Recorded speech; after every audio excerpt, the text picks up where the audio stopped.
শ্রীভূমি শহরের বুক চিরে বেরিয়ে যাওয়া ৩৭ নম্বর জাতীয় সড়কের অবস্থা বেহাল। শহরের বিভিন্ন এলাকার রাস্তার উপরে সৃষ্টি হয়েছে বিশাল বিশাল গর্তে।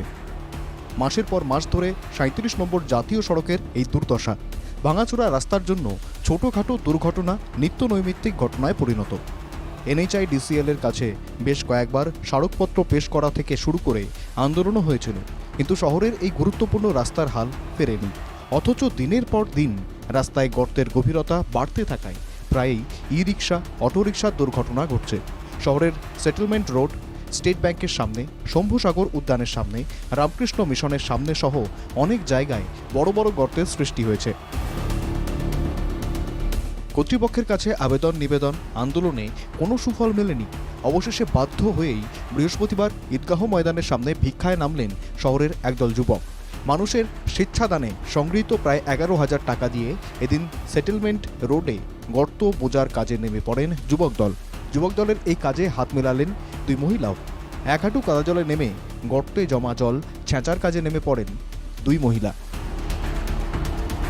রাস্তার অবস্থা একেবারে জরাজীর্ণ হয়ে পড়েছে। রাস্তার বিশাল বিশাল গর্তে যানবাহন উল্টে পড়ে দুর্ঘটনা ঘটছে। এসব দুর্ঘটনা প্রায়ই আহত হচ্ছে মানুষ। এ নিয়ে তীব্র ক্ষোভ উগরে দিয়েছেন স্থানীয় বাসিন্দারা। রাস্তা ভাঙছে প্রতিদিনই, ফলে গর্তের গভীরতা বাড়ছে। রাস্তার আরও নতুন নতুন জায়গা ভাঙছে। এই রাস্তায় যাতায়াত করা অসম্ভব হয়ে উঠেছে। কি বলছেন স্থানীয় বাসিন্দারা, একবার শুনে নেওয়া যাক। তো আপনারা সবাই জানা আছে আমরা শ্রীভূমি শহরের জাতীয় সড়কের অবস্থা।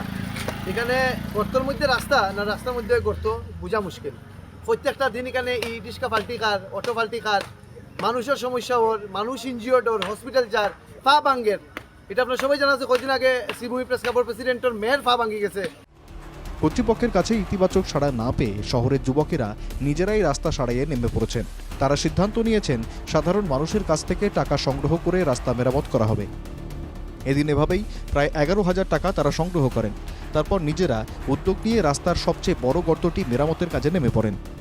কিন্তু এটা হচ্ছে আমরা এখন পাবলিক থেকে আমরা কালেকশন করবো এবং সেই কালেকশন করে শহরের যে বড় বড় গর্ত যেগুলোর কারণে আর কি মানুষ চলাচল করতে পারেন না, সেই গর্তগুলো আমরা ভরবো। আজকে সেই গর্তগুলোর মধ্যে সবথেকে গভীর গর্ত যেটা সেটেলমেন্ট সার্ভিস সেন্টারের সামনে, সেই গর্তটা আমি এবং আমরা টিম সবাই মিলে শুরু করছি। এবং এটার লাগে আমরা ফান্ডিং যেটা আজকে যেহেতু ঈদ আসিল, তো ঈদ থাকতে টাউন ঈদগার সামনে থেকে আমরা নিজে দাঁড়াইয়া। মাসের পর মাস ধরে রাস্তার বেহাল দশায় কারো টনক নড়েনি। রাস্তায় পুকুরের মতো গর্তের সৃষ্টি হলেও বিভাগীয় কর্তৃপক্ষ এবং নেতামন্ত্রীদের নীরব ভূমিকায় ক্ষুব্ধ শহরের মানুষ। এদিন কর্তৃপক্ষের বিরুদ্ধে এভাবেই এক অভিনব উদ্যোগ নিয়ে কার্যত প্রতিবাদ জানান শহরের যুব সমাজ। শ্রীভূমি থেকে মিষ্টু দত্তের রিপোর্ট, NKTV বাংলা।